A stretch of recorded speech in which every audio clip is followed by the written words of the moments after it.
Mến chào các bé. Hôm nay chúng ta sẽ đến với một câu chuyện cổ tích Việt Nam mới.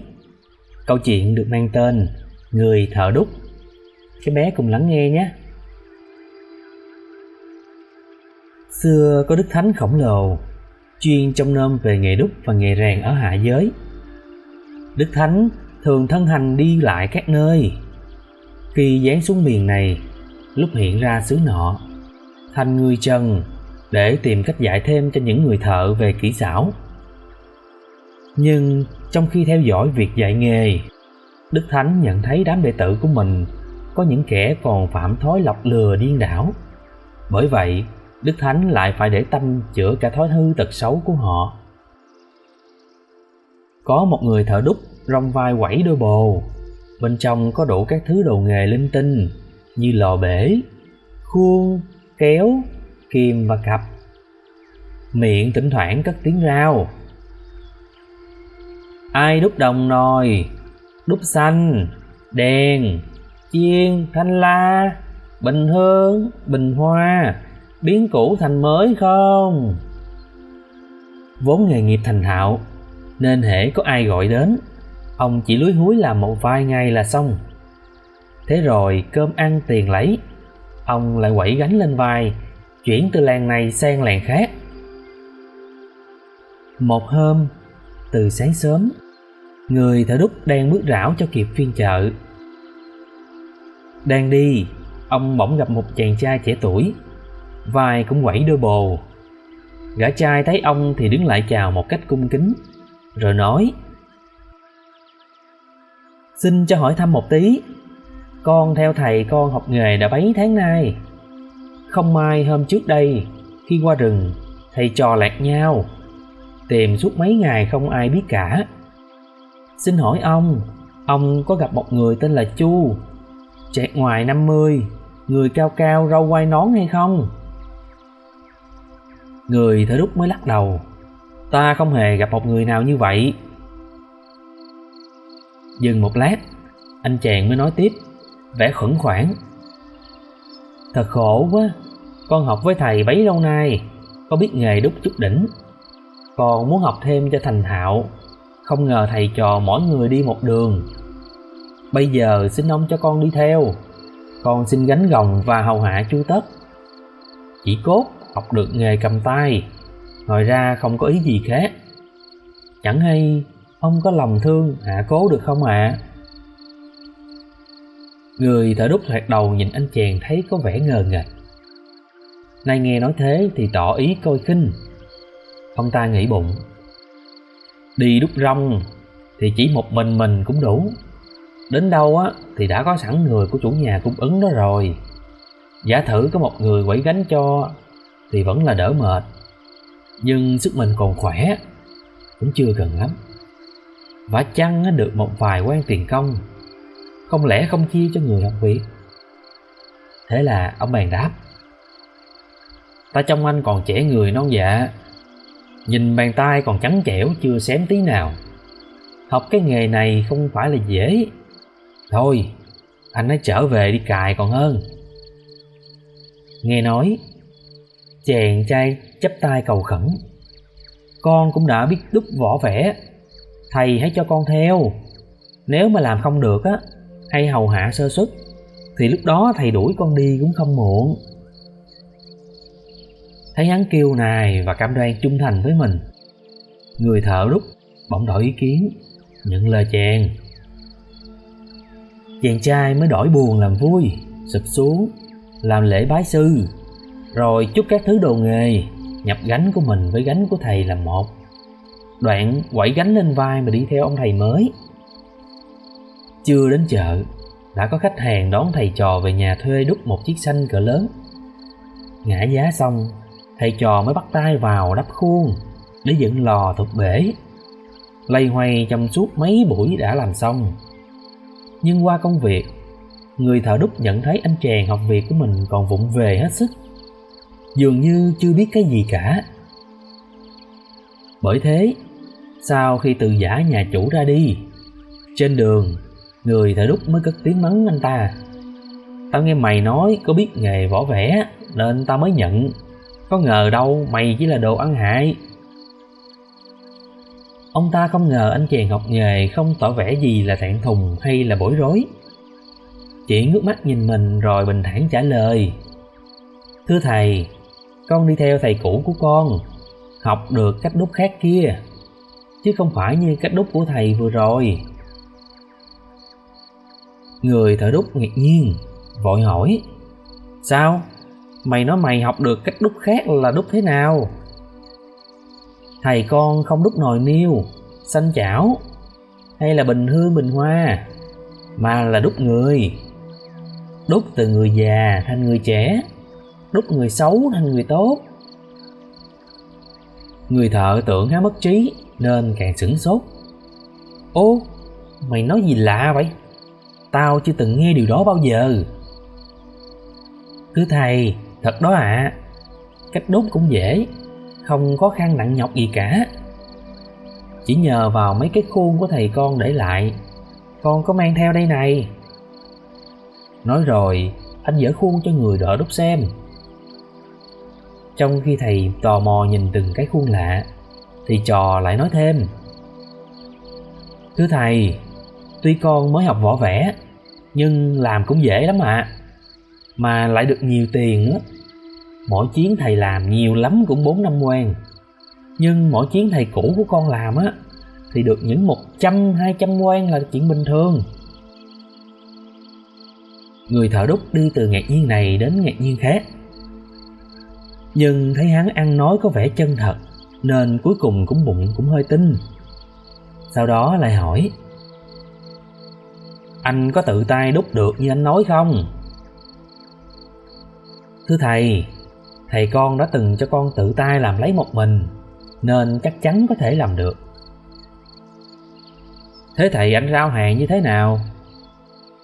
Dạ thầy con thường rao như thế này nè: Nào, ai muốn đúc người xấu thành tốt, da mồi tóc bạc đúc thành nhan sắc nõn nà. Ông lão 80 á thành đứa trẻ 13, 70 đúc thành 17 không nào? Nghe rõ đầu đuôi, càng thêm tò mò.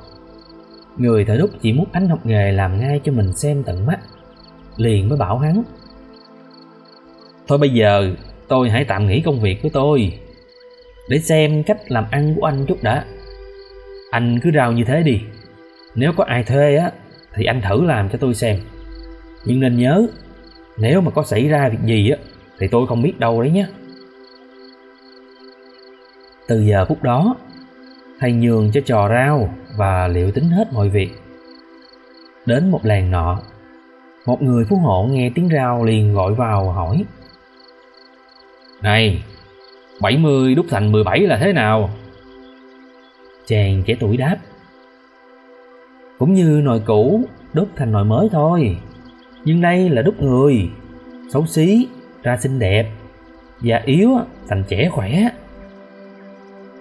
Nhà chủ mới nói: Tôi có một ông cụ tuổi đã ngoài 70, yếu lắm, nằm liệt đã mấy năm nay rồi.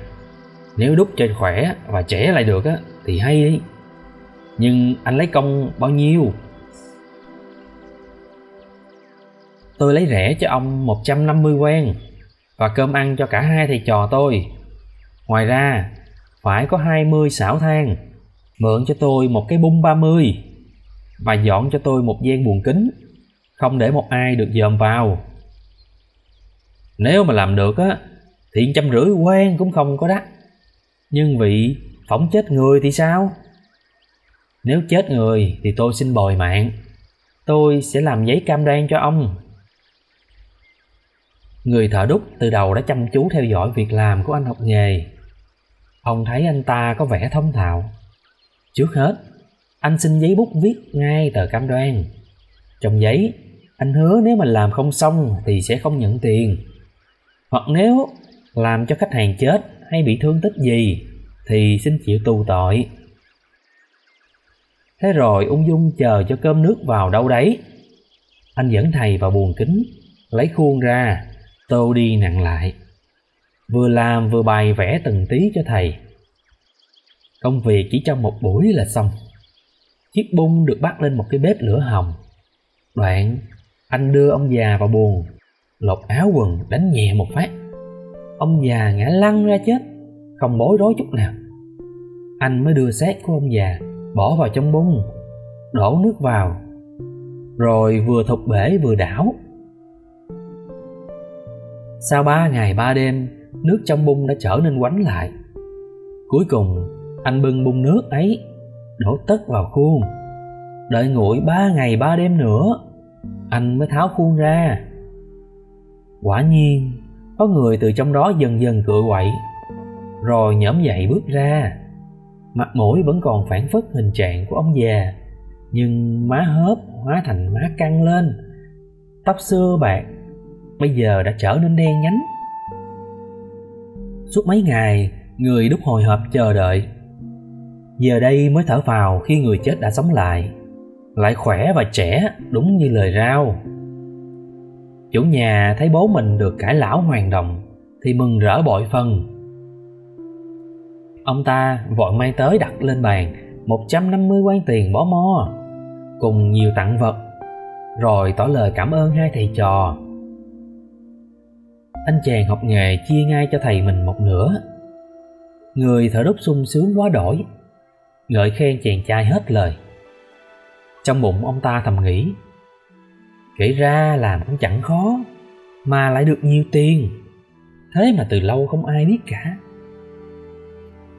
Hai thầy trò từ dãy nhà chủ ra đi, tới một làng khác. Một ông lái buôn giàu có gọi họ vào để thuê đúc lại người vợ cả. Lưng đã gù, răng đã rụng.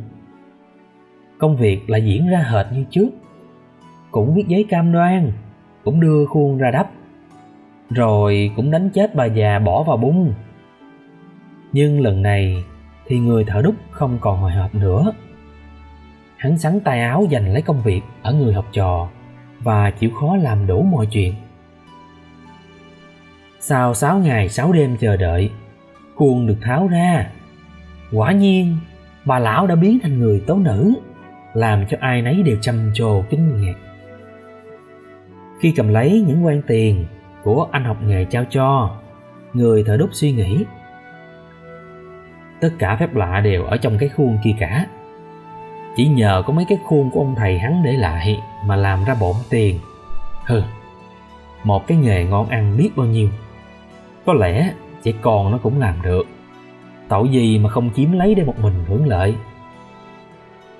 Nghĩ vậy, một hôm vừa đến một làng kia, người thợ đúc liền đến trình xã trưởng, bu cho anh học nghề của mình đã ăn cắp mấy nén bạc.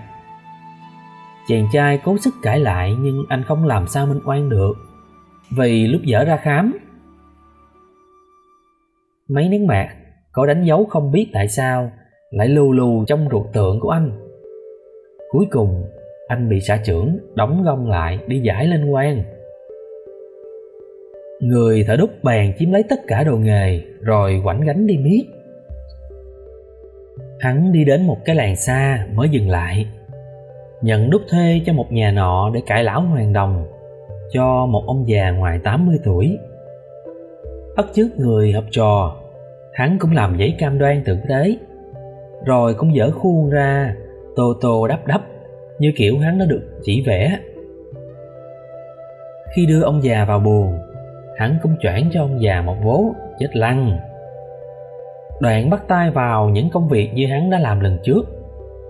Nhưng khốn thay, sau mấy ngày đêm mở nắp khuôn ra, hắn giật mình vì nước vẫn không đông lại thành người. Hết sức lo sợ, hắn lại cố chờ thêm 3 ngày 3 đêm nữa mà vẫn không thành công. Mấy người con ông già chờ mãi không được, bèn phá cửa buồng mà vào. Hắn hoảng quá, xin khất thêm 3 ngày 3 đêm nữa. Lại 3 ngày 3 đêm nữa trôi qua. Cuối cùng khi mở nắp khuôn, hắn mới thật sự tuyệt vọng. Mấy người con ông già xông lại, bắt trói người thợ đúc, đánh cho một trận thừa sống thiếu chết, rồi đóng gông để giải lên quan. Trên đường đi, cổ đã mang gông, mình thâm tím vì đòn. Người thợ đúc chợt thấy sự trừng phạt về lòng tham lam gian xảo của mình. Hắn hết sức hối hận. Mồm hắn đã hết lời cầu khẩn Đức Thánh khổng lồ, hứa xin chừa mọi thói hư tật xấu, và xin Đức Thánh run rủi cho anh học nghề trở lại để cứu hắn khỏi tử tội. Hắn lầm rầm cầu khẩn suốt ngày trời. Đến ngày thứ 3, lúc hắn đang bị tuần áp giải từ xã lên huyện, vừa ghé vào quán nghỉ chân thì bỗng thấy người học nghề của mình đang ngồi uống nước ở quán. Người thợ đúc liền sụp lại như tế sao và xin anh học trò hãy rón tay làm phúc. Anh học trò cười mà rằng: chính ta là khổng lồ đây. Ta không ngờ bụng dạ của lũ các ngươi lại nham hiểm đến thế. Đáng lý ra còn trị tội nặng hơn nữa, nhưng đã tỏ lòng hối hận thì cũng tha cho. Các ngươi phải lo bảo nhau, đã đi làm cái nghề của ta thì không được dối trá lừa gạt người khác. Dù có nghèo khổ đến đâu, lương tâm cũng phải cho trong sạch. Nói vừa dứt lời thì vụt một cái, mọi người không thấy anh học trò đâu nữa. Nhưng giữa lúc đó, từ ngoài cửa, một người con của ông già đã học tóc bước vào, nói không ra hơi: thôi đừng giải người ta đi nữa, bố tôi đã sống lại rồi, hiện đang cựa quậy ở trong khuôn. Người ta nói, từ đấy về sau, những người làm nghề đúc ai cũng sợ Đức Thánh khổng lồ. Không một ai dám gian trá khi hành nghề đã. Nhất là đã cùng làm với nhau thì không bao giờ lừa dối nhau. Câu chuyện cổ tích về người thợ đúc đến đây đã hết rồi. Xin chào tạm biệt các bé nhé.